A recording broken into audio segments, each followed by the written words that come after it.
ఒరే నిన్నే! ఆ ఎఫ్ఎంలో ఏమిట్రా నువ్వు ఆడవాళ్ళ గురించి అంత చండాలంగా వాగావు? ఇక నువ్వు మారవా? నీకసలు బుద్ధి రాదా? నువ్వు వాగిన వాగుడికి నీకు పిచ్చని ఈ కాలనీ వాళ్ళందరూ కన్ఫర్మ్ చేశారు. ఇంట్లో ఉండే కుక్కలాగా ఇంట్లో ఉండలేకపోతున్నావు, బయటకు వెళ్ళలేకపోతున్నావు రా వెధవా. నా పరిస్థితి అయితే మరీ దారుణం అన్నయ్య. మా ఫ్రెండ్స్ ఫోన్ చేసి నీ గురించి అడుగుతుంటే సమాధానం చెప్పలేక సెల్ ఫోన్ స్విచ్ ఆఫ్ చేసుకుని దొంగతనంగా తిరుగుతున్నాను తెలుసా?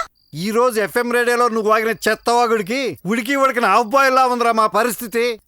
ఫ్యామిలీ మెంబర్స్ కాబట్టి ఊరుకుంటున్నాను. ఇలా రౌండ్ అప్ చేసి నన్ను కన్ఫ్యూజ్ చేయకండి. కన్ఫ్యూజన్ లో ఏం మాట్లాడుతానో నాకే తెలియదు. ఒరే హాఫ్ మెంటల్ నా కొడుకా, ఇలా వాగే మా పూర్వంతా తీసేసావు. నాన్న, వీడు మన మధ్య పనికిరాడు. తీసుకెళ్లి ఏ అడవుల్లోనైనా వదిలేసి వచ్చేసేయండి. మీరంతా ఎందుకు ఇలా మాట్లాడుతున్నారు? ఇప్పుడేంటి మీరందరూ నా వల్ల అవమాన పాలయ్యారు అంతేనా? కాదురా నాన్న, నువ్వు నలుగురిలోనూ నవ్వుల పాలు కాకూడదని అంటున్నావు. చిచ్చి, మీరెప్పటికీ నన్ను అర్థం చేసుకోలేరు.